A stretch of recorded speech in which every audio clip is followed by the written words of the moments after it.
दोस्तों, तो आज मैं फिर आप लोगों के सामने बजरंग क्लासेज की तरफ से यूपीपी बीपीएससी मतलब बीपीएससी 4 और अदर एग्ज़ाम के लिए मैथ का ट्रिक लेकर के आया हूं और आशा करता हूं कि ये ट्रिक आप लोगों के लिए भविष्य में बहुत ज़्यादा कारगर होगी।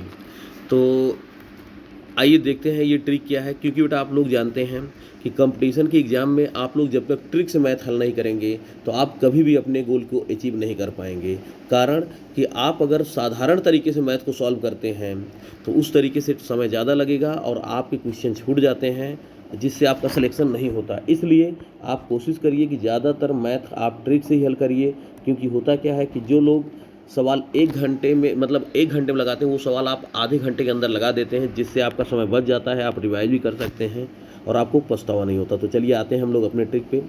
पहला क्वेश्चन है कि यदि x की पावर, देखिए ट्रिक नंबर 3 क्या है, यदि x की power n minus 1 power n हो तो संख्या x माइनस a से सदैव पूर्णतः विभाजित होगी। याद रखिएगा, यदि x की पावर n है और a की पावर n है तो यह संख्या x माइनस a से, और अगर यहीं पे x power n minus 1 power n है तो यह संख्या x प्लस a भी पूर्णतः विभाजित होगी जब n एक सम संख्या हो।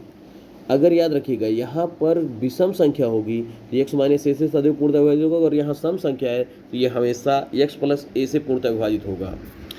आगे देखते हैं,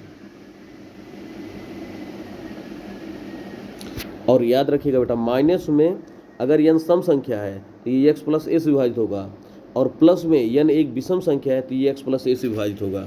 तो चलिए पहला क्वेश्चन है, 3 की पावर 4n माइनस 4 की पावर 3n किस संख्या से पूर्णतः विभाजित होती है।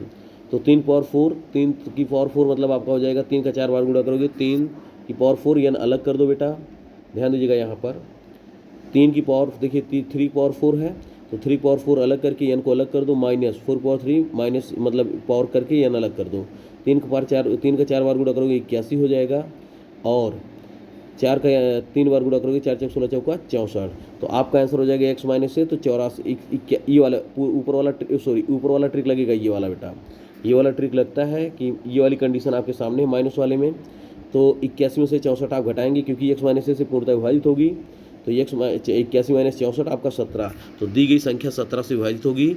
यदि n संख्या सम होगी तो यही आपका आंसर x मतलब ये प्लस हो जाता, और माइनस में क्या हो जाएगा 17 आपका आंसर आएगा। चलिए नेक्स्ट अगला देखते हैं क्या है, यदि a एक पूर्ण संख्या तथा b अपान c एक भिन्न है जहां b से c ज़्यादा है तो a प्लस बी अपान सी को ए बी अपान सी के रूप में लिख सकते हैं। ध्यान दीजिएगा, ये कह रहे हैं एग्जाम्पल के तौर पे, ध्यान दीजिएगा भैया, 8 प्लस 5/7 ये है, और जो नीचे वाली संख्या ऊपर वाले से ज़्यादा है, नीचे वाली संख्या मतलब सी ए 8 है, बी 5 है और सी 7 है।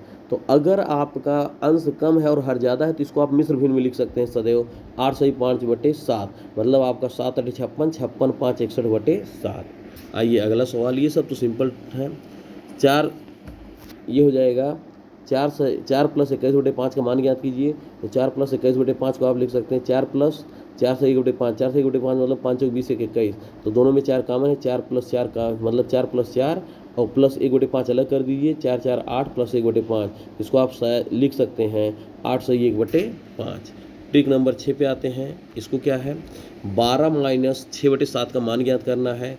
12 माइनस 6/7 में ध्यान दीजिएगा, 12 माइनस 6/7, 12 माइनस 1 प्लस 1 माइनस 6/7। अब ये एक देखो बेटा, यहाँ पे ये जो वैल्यू आप देख रहे हैं भैया, ये -1 प्लस 1 कोई संख्या लिखिए, जैसे 12, तो 12 में अगर आप -1 करके +1 कर देते तो उसके वैल्यू में कोई चेंज नहीं हुआ है। तो यहाँ पे ये इन्होंने अपना ट्रिक बनाने के लिए बस इतना किया है कि ये बीच में आप जो देख रहे हैं -1 + 1 को जो जोड़ा गया है, इससे कोई आपका वैल्यू में कोई परिवर्तन नहीं हुआ, बस इन्होंने अपना फार्मूला बना लिया है। अगर आप किसी भी संख्या में, चाहे वो भिन्न हो चाहे वो जिस प्रकार की संख्या हो, अगर आप उसमें -1 करके +1 कर देते हैं या -2 करके +2 कर देते हैं तो उसके मान में कोई परिवर्तन नहीं होता। इसको आप लिखेंगे कैसे, 12 में से 11 प्लस 7 एकम 7 में से 1 मतलब 7 एकम 7 में से आ गया आपका 1/7 हो जाएगा, तो 11 प्लस 1/7, इसको आप लिख सकते हैं 11 1/7। आइए भैया, ये सवाल बहुत इंपॉर्टेंट, इसमें का सवाल बहुत आता है भैया बोर्ड में, सॉरी पुलिस यूपीपी में। यदि 2 7 6 की पावर 296 हो तो इकाई अंक क्या होगा। तो भैया ध्यान दीजिएगा, अगर हमेशा याद रखो बेटा, पीछे की गिनती 6 है, पीछे की गिनती मतलब यहाँ देखिए ट्रिक में ध्यान दीजिएगा, अगर बेटा कोई भी वैल्यू दी और लास्ट में 6 है, इसकी पावर चाहे जो रहेगी, इसका इकाई अंक हमेशा 6 ही होगा। जैसे आपसे कोई कह दे 7 8 6 9 6, उसकी पावर कर दें 5, तो अब चाहे जो भी हो जाएगा बेटा, उसका अगर यहाँ पर 6 है तो उसका इकाई अंक चाहे आप जितनी बार गुणा करेंगे तो इकाई अंक कितना होगा 6। तो जैसे 2 7 6 पावर 2 9 6 है, तो इसका इकाई अंक हमेशा कितना हो जाएगा 6 हो जाता है। तो ये आपने देखा। अगला ट्रिक नंबर 8 है, इस पर हम लोग कल देखते हैं। तब तक के लिए आप सभी को धन्यवाद, और कोशिश करिए आपके जितने भी मित्र यूपीपी की तैयारी कर रहे हैं उनके पास ये वीडियो पहुंचाइए, जिससे वो लोग आसानी से तैयारी कर सकें। और आगे हम आपके सामने ट्रिक लाते रहेंगे।